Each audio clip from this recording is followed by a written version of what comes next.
ஹாய்ங்க. போன வீடியோவோட next part தாங்க இந்த வீடியோ. போன வீடியோல நம்ம இந்த கேன்வாஸ் வந்து நெக் டிசைனுக்கு எப்படி ரெடி பண்ணோம் அப்படிங்கிறத பார்த்தோம். இந்த பேக் பார்ட்டுடைய சென்டர் போர்ஷனில் கரெக்டாக வச்சுட்டு குண்டூசி குத்திட்டு நம்ம அந்த கேன்வாஸை ஒட்டியே தையல் போடணுங்க. தையல் போட்டதுக்கப்புறமா அந்த கேன்வாஸ்லேருந்து 1/4 இன்ச் மட்டும் உள்ள நம்ம எக்ஸ்ட்ரா கிளாத் விட்டுட்டு மீதி கிளாத்தை வந்து நம்ம கட் பண்ணி எடுத்துடலாம்.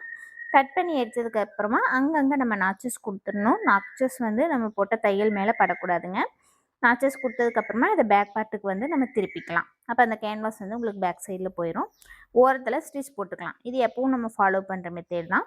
இதுக்கு மேலே நம்ம ஆல்ரெடி நம்ம கட் பண்ணி வச்சுருந்தோம் இல்லையா ஸ்கேலப் டிசைனில் வந்து கேன்வாஸ், இதை வந்து நம்ம ரெடி பண்ணணும். இதை ரெடி பண்ணுறதுக்கு லைனிங் கிளாத்துக்கு மேலே இந்த கேன்வாஸை வச்சு அந்த கேன்வாஸுடைய ஸ்ட்ரெயிட் போர்ஷனில் மட்டும் ஒரு தையல் போட்டுக்கோங்க. இனி மெயின் கிளாத்துடைய அந்த பார்டர் பீஸ் இருக்கு இல்லைங்களா, அதனுடைய நல்ல பக்கத்துக்கு மேலே இந்த கேன்வாஸ் வந்து மேலே பார்த்துருக்கிற மாதிரி வச்சுக்கலாங்க. வச்சுட்டு அங்கங்கே நகராமக்கிறதுக்காக குண்டூசி குத்திக்கோங்க. குண்டூசி குத்திட்டு இப்போ கேன்வாஸுடைய அந்த ஸ்கேலப் டிசைன் இருக்குது இல்லைங்களா, அதை ஒட்டியே நம்ம தையல் போடணுங்க. இப்போ கீழே இருக்கிற லைனிங்கு, அதுக்கு கீழே இருக்கிற மெயின் கிளாத்து, இதுக்கு மேலே நம்ம ஸ்டிச்சஸ் போடுறோம். கேன்வாஸ் மேலே தையல் போடல, ஆனால் கேன்வாஸுடைய ஷேப்புக்கு கரெக்டாக நம்ம தையல் போடணும். பொடி தையலாக வச்சுட்டு போட்டோம் அப்படின்னா அந்த ஷேப் வந்து ரொம்ப கரெக்டாக வருங்க.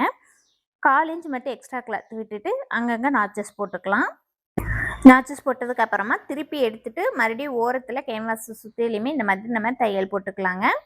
இப்போ கார்னரில் கேன்வாஸை விட 1/2 இன்ச் வந்து நம்ம எக்ஸ்ட்ரா கிளாத் விட்டுருந்தோம் இல்லைங்களா, இதை வந்து பேக் சைடில் இப்படி மடித்து விட்டுட்டு கார்னரில் வந்து நம்ம ஓரத்துலேயே தையல் போட்டுக்கலாங்க. இப்போ நம்ம ஒரு கேன்வாஸ் தான் ரெடி பண்ணியிருக்கோம். இன்னொரு சைட் கேன்வாஸையும் சேம் மெத்தடில் நம்ம ரெடி பண்ணி எடுத்துக்கோங்க.